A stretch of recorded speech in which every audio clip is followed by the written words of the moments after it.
سلام، من محمد رضا هستم. این اولین ویدیوی کانال منه. این ویدیو به دلیل تمایل من برای معرفی خودم آغاز میشه.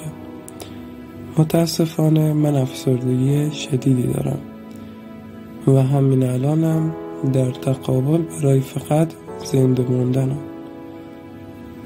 اینجا که این ویدیو رو میگیرم هیچ ترسی از شکست و این زمینه که قصد فعالیت در اون رو دارم خب ندارم، اما من میدونم که با تلاش کردن و فکر کردن تو این زمینه احتمال این سناریو کمتر میشه.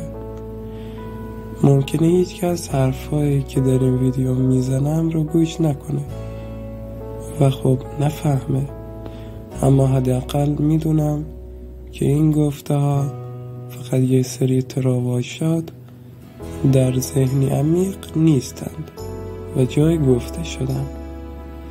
پس این اولین پیروزی منه. هدفم پیشرفته، نه موفقیت، چون خب موفقیت با پیشرفت‌های کوچیک به دست میاد و موفقیت هم خب یه چیز نسبیه. ممنون از شما که تا اینجا گوش کردید. خدا نگهدار.